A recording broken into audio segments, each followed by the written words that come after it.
Hello and welcome to week 4. So this week we'll be talking about bases and liners. So what is a base versus a liner? A liner is a thin layer of material no larger than 0.5 millimeters placed on the exposed dentin. It helps with dentinal sealing, pulp protection. It stimulates the formation of tertiary dentin as well. Well, a base is usually placed in a thicker layer, about 1 to 2 millimeters, on the floor of the cavity prep itself. It helps protect the pulp by providing thermal insulation due to temperature changes. It also helps absorb occlusal forces. And then last, it lines undercut areas for indirect restorations. Next, let's talk about indications of use for bases and liners. They can be used as sealers, reinforcers, insulators, obtundants, or pulp stimulators. Let's get a little bit more into each of those categories next. So sealers. The main function is to seal off the cavity preparation. They're used in very thin layers, so they are also known as liners. They help to seal off the openings of the cut dentinal tubules and prevent irritants from reaching the pulp. They also help to reduce the leakage of fluids around the restoration. However, they cannot provide thermal insulation because it is a very thin layer, so it's not providing enough coverage to help insulate from hot or cold. There are a few types of sealers. One is cavity varnishes, which were placed under all amalgams for years, but they're not very commonly used anymore. They cannot be placed under composites because it could cause the composite to soften. And then also we have resin cements. They are used as liners in preparations for amalgams more commonly today than varnishes. They do not bond well to deep dentin though, and they're not used as direct pulp capping agents. Next we have sealer application. So these are the steps when placing a sealer. Flush the completed preparation with water and air spray to help remove any debris. Dry the preparation. Apply a thin coat of varnish with a microbrush or resin cement per the manufacturer's directions. Cover all surfaces of the preparation. Gently dry the varnish with a stream of air or ensure that the resin cement is set. And then if using varnish, reapply a second coat and dry. This step is not necessary if you're using a resin cement. Next we have reinforcers. So reinforcers are bases used to protect the pulp from the pressures exerted on it during amalgam placement, which would be us condensing that amalgam into the prep. A material can be an insulator and a reinforcer at the same time. Types of reinforcers. Reinforcers can be any material that is placed in a relatively thin layer between the restorative material and the dentin. Next, we'll talk about insulators. Sorry for the outfit change. The textbook updated, so I had to add some different material and slides. So insulators are also referred to as bases. They are placed to insulate the pulp from thermal irritation. So any really hot or really cold, that insulator is going to just help protect that pulp from the effects of that. And a material can be an insulator and a reinforcer at the same time, which you'll see when we go over the types of insulators. They can also be reinforcers. And then last, because the insulation value of an insulator increases with its thickness, this material must have some body strength to be able to withstand the pressures during condensation of amalgam. So it has to be strong, because when we're forcing that amalgam in there, it can't fold and break under all that pressure. So let's go over some types of insulators and reinforcers. The first one is ZOE, zinc oxide eugenol. It is, again, an insulator and a reinforcer. And that eugenol has a soothing effect on irritated pulp. Then we have zinc polyacrylic cement or polycarboxylate. It is also an insulator and a reinforcer, and a major disadvantage of this one is the poor handling characteristics of it. And then finally we have glass ionomer, which can be used in many applications, including as a base. It does release fluoride and reduces the risk of recurrent decay. And then lastly, it bonds directly with enamel, dentin, cementin, and stainless steel, which is really good. Next, we have obtundants. So obtundants have the ability to soothe the sensitive pulp, reduce the irritability of the pulp, and also reduce the reaction and pain caused by pulpitis. Eugenol, which is also known as oil of cloves, is commonly used as an obtundant in dentistry. It's found in zinc oxide eugenol cement, ZOE, has eugenol in the title, and that eugenol is just very soothing to the pulp. Next, we have pulp stimulators. So dentin is the natural protector and insulator of the pulp under normal conditions. But when the dentin's thickness is reduced, such as when we're prepping for a cavity, the pulp is then subject to chemical and thermal irritation, which can affect the nerve of the tooth and cause a lot of issues there. So stimulators are then used in deep parts of the cavity in order to help stimulate reparative dentin. So it kind of helps rebuild that dentin to provide more coverage to the pulp. They do have some healing abilities in order to protect the pulp from chemical irritation and also provide a small degree of thermal protection. Next, we'll go over some types of pulp stimulators. So first, we have calcium hydroxide, which comes in a two-phase system. There's a base and a catalyst. You mix them together, you get the calcium hydroxide. It is visible in radiographs, which is very helpful that dentists can look at the radiographs and see that something is underneath the restoration. It may be used as a direct or indirect pulp cap to stimulate the production of tertiary dentin and repair an exposure or near exposure with a new dentin layer. Calcium hydroxide liner should cover and protect any possible near or actual pulp exposures and extend over a major portion of the excavated dentin. And it is recommended to use an additional reinforcing base like zinc phosphate cement in restorations involving more than one surface when you're using calcium hydroxide. Then second, we have calcium silicate. It is also known as mineral aggregate, or MTA.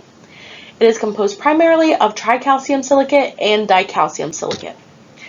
Like calcium hydroxide, which we just talked about, it induces formation of tertiary reparative dentin, but it can also induce the remineralization of demineralized carious dentin, which is an added bonus.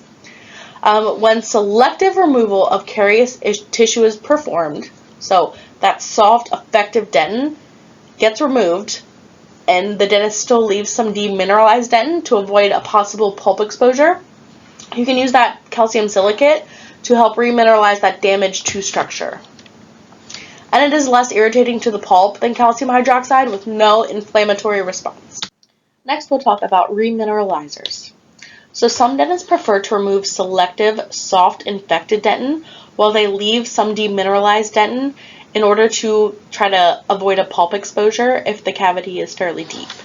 So in these areas, we then treat them with a remineralizer in an attempt to restore or build the damaged tooth structure back again. They can also be used in public health settings where access to dental treatment may be limited. This is called the SMART method, which is silver modified atraumatic restorative treatment. No decay is removed. Instead, the carious lesion is treated with silver diamine fluoride, also known as SDF, and then restored with a glass ionomer as a final restoration. Some types of remineralizers include calcium silicate, which is also known as mineral trioxide aggregate, or MTA. It stimulates the production of tertiary reparative dentin and induces remineralization of demineralized carious dentin. Downsides include it does have a relatively long set time, and it is also radiolucent on x-rays, so it's very hard to see. And then second is the silver diamine fluoride, the SDF that we just talked about. It arrests the progression of decay, so it stops decay and leaves a hardened black tooth structure. It acts as an antimicrobial that inhibits demineralization and bacteria. Reapplication is typically needed about every 6 months, and then you can see that SMART method that we talked about on the same slide just to learn a little bit more about SDF. We'll also learn a little bit more about it in an upcoming slide as well. Next, we'll discuss some amalgam procedures for various depths of cavity preparations. First, we have minimum depth, which is only 0.5 to 1.5 millimeters into the dentin. Contemporary methodology is to place amalgam with no sealer under minimum depth restorations.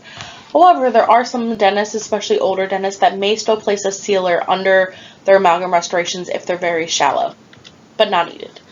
Then we have moderate depth, which is 1 millimeter to 2 millimeters into the dentin with at least 0.5 millimeters of firm dentin remaining before the pulp.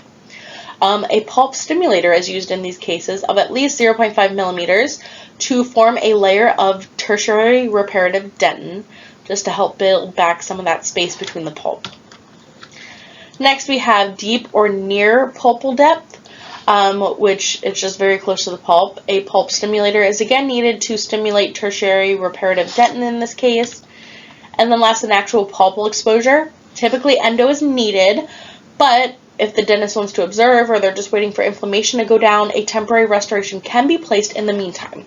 So in this case, calcium hydroxide is placed over the site to stimulate secondary dentin, and then a glass ionomer or a resin-based glass ionomer or zinc oxide eugenol can be used over top of it because the sedative qualities help just kind of calm the nerve down. Liners under composite restorations. So copal varnish and ZOE, zinc oxide eugenol, are not recommended under composite resins. As if you can remember a few slides back, we discussed that ZOE can actually cause composite fillings to soften, which that's not good. We don't want that. So minimal depth composite preparations actually don't require any pulpal protection. The bonding that we do to the enamel and the dentin is all that's needed to help kind of block off the dentinal tubules and make sure there's no thermal sensitivity. It's going to bond that composite to the tooth structure. The only time we may need to place something is if it's a very deep filling where we're going deep into the dentin. We may need to place some calcium hydroxide to help stimulate secondary dentin. And we're only going to place it in that deepest portion of the filling. So what do we need to place bases and liners? Of course, it can vary by what you're using, and you always want to follow the manufacturer's instructions for the product you're using.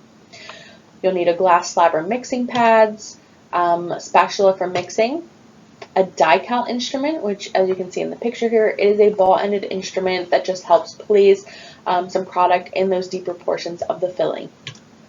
Micro rushes can be helpful as well to help get that filling get the product way down into that cavity preparation. And you'll probably need a curing light as well for many products.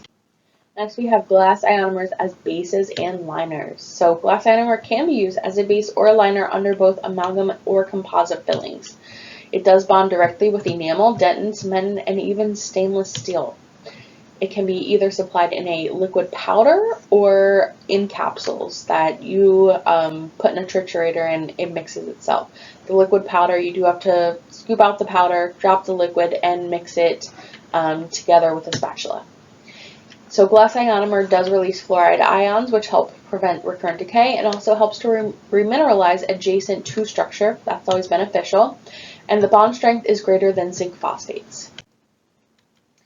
Advantages of glass ionomer is the bondability to tooth structure, since it can bond to tooth structure, enamel, dentin, cement, and even stainless steel. That's a huge plus. It also is able to release fluoride, so that's great as well. And it helps reduce secondary caries because of that fluoride. Some disadvantages, though, it is a very sensitive technique, so if you're not placing it exactly how you need to, it may not be effective. Also susceptible to water contamination, so saliva, if that gets in there while you're placing it, that could cause it to not be as effective. It does require good isolation for this reason. The proper powder-liquid ratio must be followed. It has to be mixed exactly correct or else it may not work.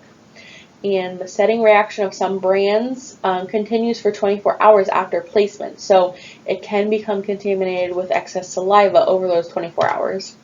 And then lastly, it has low tensile and shear strength, so biting, chewing, ripping food into it could cause it to become dislodged. So indications for use. It can be used as a base, as a liner, as a cementing agent, as a restorative material in Class 5 preparations, as a pit and fissure sealant. Mixing instructions. Of course, always read the manufacturer's instructions. They can vary between brands. And the powder and liquid are dispensed on a paper or a glass slab. So first, divide the powder into equal portions. The first portion of powder is then incorporated into the liquid and mixed rapidly with a stiff spatula. Then the second portion of the powder is added to the mix and mixed rapidly. A mixing time of 40 seconds is ideal. The cement must be placed while it is still glossy, so if it starts to lose its shine, it's already setting and you'll have to start over again. The working time after mixing is about 2 minutes at room temperature. This can vary though depending on how warm or cold your operatory is. And many new brands are supplied in capsules and mixed via a triturator for 10 seconds, which is going to save you time and usually helps to guarantee that is going to be mixed appropriately and thoroughly. That way you're not having any issues with the mixing process. So there is a video here that is available in the materials and resources section. It's just going to show you how to properly mix glass ionomer. It's a very technique sensitive method, so please be sure to check this out just so you have a visual guide on how to mix. Next we have silver diamine fluoride, which we talked a little bit about previously on that remineralizer slide. It can treat sensitivity, but it's mainly used now to prevent and arrest dental caries by stopping the decay process with no drilling, no numbing, and no pain, which is great, right? So what is it commonly used for? Usually it's used in very young kids, maybe that can't sit still for a filling, or even the elderly who have a hard time getting into a dental chair or making it into the dental office. Can be used for those who lack financial resources, because applying this medication is a lot less costly than having one or several fillings done. Someone with extreme anxiety, maybe they're scared of the handpiece or just scared of coming to the dentist in general, or someone with special needs who just can't sit through a filling. And then also in public health settings, like somewhere where maybe a handpiece isn't accessible, they can use silver diamine fluoride instead to help stop that caries process. The really only downside of it is it does need reapplied about every 6 months, and it also stains the area black. So we have to be very diligent with letting parents know that they're aware that their teeth will look black, especially in front anterior regions. It can make it look a lot worse. So we just have to make sure that the parents are aware of that. And it can also stain countertops, clothes, anything it comes in contact with, really, it will stain. It'll also stain gum tissues, but that does go away after a little bit of time. And then please check out this video on silver diamine fluoride in your materials and resources folder. Next, let's talk about temporary. First, let's talk about temporary restoration. There are frequent situations when a permanent restorative material cannot be placed at a particular time. In these situations, an intermediate restoration, or we could also call it a temporary restoration, is then placed. So indications for a temporary restoration include when the vitality of the pulp is in question, a patient may be having a lot of pain, and we're kind of trying to figure out if they need a root canal or not. We may put them in a temporary restoration. The tooth is painful and awaiting a definite diagnosis. Time is insufficient to place a permanent restoration, and the patient will come back at another time to finish the restoration, or if an inlay or onlay is to be placed. So temporary restoration criteria, it should have the following properties. It should be strong and durable, yet easy to remove, because we eventually need to place a permanent restoration. It should be easy to apply and contour. It should be therapeutic to the pulp and non-irritating to soft tissue, able to seal the margins as well, and economical, of course. So we want it to not cost a lot of money, not be a very expensive product. And then lastly, it should also bond to the enamel and the dentin, so no bacteria, saliva, anything like that is going to contaminate down into the prep and possibly cause recurrent decay. Types of restoration. So intracoronal are preparations contained within the cusp tips. Examples include a class 1, 2, or 3 preparation that has been prepped for a permanent amalgam or composite resin, but needs to be restored temporarily for therapeutic or diagnostic purposes. And then extracoronal involves the removal of cusp tips or extends over the cusp tips on the facial or lingual. It surrounds the entire tooth structure, and examples include aluminum shells, polycarbonate, and custom-made acrylic crowns. Materials for intracoronal restorations. So ZOE cements are the most widely used intracoronal temporary cements due to the sedative effects on the pulp. So if you can remember, ZOE has eugenol in it. Eugenol is very soothing to the pulp. It also has good marginal seal qualities and is pretty durable and strong. Glass ionomers have also become more popular due to their adhesive ability and because they release fluoride, which helps prevent recurrent decay. And then polycarboxylate cements are strong and durable, but do not have those sedative properties like ZOE. So we would prefer to use ZOE over the polycarboxylate just because we want that soothing effect for the pulp. ZOE placement. So number 1, clean and dry the preparation. Place pulpal protection. Place a matrix band and wedge if a class 2 or 3 that goes interproximally. Mix the ZOE to a consistency of thick putty, but of course follow the manufacturer's instructions. So they should tell you how long to mix, if you're hand mixing, or even if it's a capsule form, how long to triturate it for. You'll then use a plastic instrument coated with ZOE powder to pick up a small ball of mixed ZOE. So we put the powder on the instrument, that way the actual ZOE is not going to just stick to the instrument, it'll come off pretty easily. Next, we'll place the material in the least accessible portion of the prep first, so whatever's deepest or hardest to access. We'll then wipe the blade of the instrument against the margin of the preparation or the matrix band, and then use the nib of the instrument to adapt it to the walls of the cavity prep. We'll then fill the proximal box to the level of the pulpal wall. We'll place in increments slightly overfilling it. We'll then use an explorer to establish the proper contour, or the proper proximal contour, and then carve as needed to establish anatomy and check occlusion. A handpiece can be used if the ZOE becomes too hard to carve with your instrument. So be sure to watch this video in the materials and resources folder about how to properly mix IRM ZOE. Next, we'll talk about impressions and athletic appliances.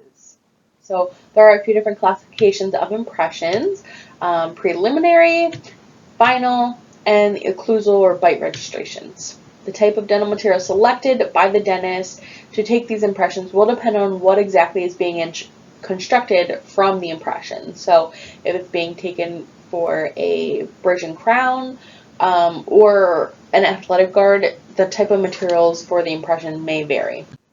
So preliminary impressions, usually taken by us, the dental assistant. We can take preliminary impressions, we can't take final impressions. So they are used for diagnostic models or study models, custom trays for dentures, provisional coverage, temporaries for maybe crowns or bridges, orthodontic appliances as well, retainers. Athletic appliances would be like a mouth guard for sports. And then also pre-treatment and post-treatment records if you want to show kind of a before and after of how the patient's teeth looked. If you're unsure of how to take an alginate impression, I would look over this video, especially before you go over it in lab class Saturday. So when we're taking impressions on a patient, we should explain the procedure to them. They need to know that the material may feel a little bit cold, it may have a strange taste, and it should set relatively quickly. We should let them know that breathing deeply through the nose will help them relax and feel a little more comfortable. I did read a statistic before that if you are actively breathing, you can't gag. So I will, the whole time, I will say, keep breathing through your nose, take deep breaths, don't stop breathing, keep breathing, just so they're focused on my words, they're focused on breathing, and that will make them less likely to gag. And then also you can let the patient know that they can use some sort of hand signal to let you know if they're having any discomfort or need to sit up more or something like that. So tips on reducing gag reflex. Keep talking to the patient. It helps distract them. I will talk almost the entire time. They can't answer, so I won't ask them questions, but I will just say keep breathing through your nose, don't stop breathing, pretend you're at the beach, pretend you're in your happy place, like think of anywhere but here, things like that, just to make them focus on my words instead of focusing on the goop that's in their mouth. Sit the patient all the way up in the chair and have them lean forward if needed. Instruct them to keep taking deep breaths through their nose. You can't gag while you're actively breathing. And then you can also place salt or even topical anesthetic on the patient's tongue. That sometimes helps reduce their gag reflex. I've had people place salt on the back of tongues, and it can either help or it can also make things worse because they don't like the taste of it. So there is a video in the materials and resources folder, some tips to help prevent gagging while taking impressions. Please watch that. So of course, after we take an impression, we then need to evaluate it and make sure that it's accurate. So the impression tray should be centered. We don't want to take it off-centered, so the thumb holder that's sticking out of it is like coming out the side of the patient's mouth. we want to try to line the middle of that handle up with the midline between 8 and 9. There should be a complete peripheral roll, including all of the vestibular areas visible in the impression. The tray should not be overseated. As you can see in the picture here, even the deepest portion of those teeth, the cusp, it's all still pink. If you're overseating the tray, some metal may shine through the bottom, and that's not what we want. The impression should be free from tears or voids. Sharp and anatomic detail of all the teeth and soft tissue is visible there. And if these criteria are not met, you must retake that impression, especially if it's you're producing something from that impression, like a guard, a retainer, temporaries, anything like that. You need an accurate impression. Next, we have diagnostic casts. They are also known as study models, study casts, dental models, lots of different names there for them. But they are 3D reproductions of the teeth and surrounding soft tissue of a patient's maxillary and mandibular arches. It helps the doctor see the patient's teeth when they're not even there.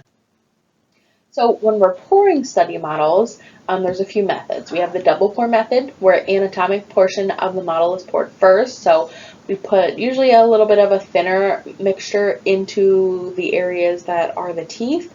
And then a second mix of plaster or stone, a little bit thicker, is then used to fill up the rest of the base. There's also the box and pour method, where the impression is surrounded with a box made of wax and poured as one unit. And then we have the inverted pour method, where one large batch of plaster or stone is mixed and put in both portions of the model. It's kind of a single step thing. So you can watch this video here in the materials and resources section on how to pour a study model. Then once it's poured, we need to trim and finish it. So when models are to be used for a case presentation or as part of the patient's permanent record, we want them to look a little professional. We don't want them to have sharp edges or rough areas, broken edges, things like that. So this is usually accomplished by trimming the models to a geometric type standard. As you can see in the pictures here, there are some straight edges there that kind of go all the way around the model. And then a wax bite registration will be used to articulate the cast during the trimming process to make sure that the top and bottom teeth line up appropriately. There's a video here pretty quick on kind of a demonstration how to finish and trim your study models. Please watch that in the materials and resources folder. And last, we'll discuss athletic appliances. So properly fitted mouth guards offer the best available protection to reduce the incidence and severity of sports-related dental injuries. An ideal mouth guard should be custom fit to the wearer's mouth, be made of resilient materials, stay in place comfortably and securely, be relatively easy to clean, and have high impact energy absorption to reduce or limit transmitted forces upon impact. So it's got to be durable. We have sports players that are grinding into it when they're concentrating, or if they're being hit, such as in football, we got to make sure it's going to withstand all of those forces. So lastly, there is a video here on how to make a custom sports mouth guard in the materials and resources folder. Please watch it. Thanks.